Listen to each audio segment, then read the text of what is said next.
संघ स्वयंसेवकांची फक्त एका पक्षाशी बांधिलकी नाही, स्वयंसेवकांना कोणत्याही पक्षाला मत देण्याचं स्वातंत्र्य असल्याचं आरएसएसचे माजी प्रवक्ते मागो वैद्य यांनी स्पष्ट केलं आहे।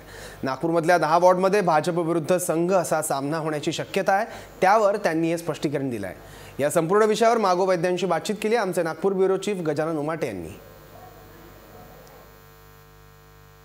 महानगरपालिका निवडणुकीसह इतर ठिकाणीही राष्ट्रीय स्वयंसेवक संघाचे स्वयंसेवक भाजपच्या उमेदवाराविरोधात निवडणुकीच्या रिंगणात उभे राहिलेले आहे। आपल्यासोबत संघाचे माजी प्रवक्ते आणि ज्येष्ठ पत्रकार मागो वैद्य सर आहे।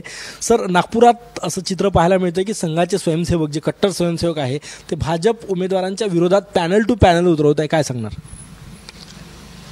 संघ कोणत्याही राजकीय पक्षाशी बांधील नाही आणि संघ म्हणजे संघाचे स्वयंसेवक। ते संघाचे स्वयंसेवक कोणत्याही पक्षामध्ये असू शकतात। कोणत्याही पक्षाचा जो सदस्य आहे तो संघाचा स्वयंसेवक असू शकतो, परंतु संघाचा स्वयंसेवक कोणत्याही दुसऱ्या पक्षामध्ये राहू शकतो। जो त्याचा राजकीय पक्ष वेगळा आहे तो संघाचा स्वयंसेवक बनू शकतो आणि एखाद्या स्वयंसेवकाने दुसऱ्या स्वयंसेवकाच्या विरुद्ध उभा राहायला उमेदवारी दाखल केली तर संघ त्याच्यावर काही शिस्तभंगाची कारवाई करत नाही।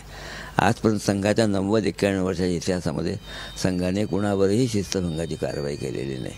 संघाचा आग्रह एवढाच आहे की प्रत्येक मतदार आहे, प्रत्येकाने आपला मतदानाचा हक्क बजावला पाहिजे, परंतु कोणाला मत द्यावं हे संघ सांगणार नाही। ऐकूनच राजकीय चित्र जर बघितलं तर बरेच बंडखोर यावेळेस निवडणुकीच्या रिंगणात आहे। मग ते स्वयंसेवक असो की इतर असो, तिकीट वाटपात काही गडबड झाली आहे, हे आमदारांनी आपल्या फेवरेबल लोकांना तिकीट दिलेलं आहे, मेरिटवर तिकीट दिलं नाही असाही आरोप होतोय।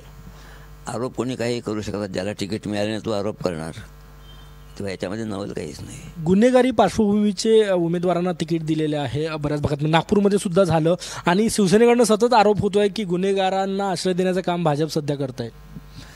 एक राजकीय पक्ष एकमेकाच्या विरुद्ध काय आरोप करतील ना काय आरोप करणार नाहीत याला काही मर्यादा राहिलेली नाही आहे।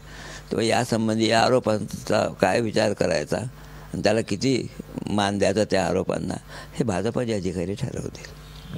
नागपूरहून व्हिडिओ जर्नलिस्ट सौरभ खोलेसह गजानन उमाटे, महाराष्ट्र।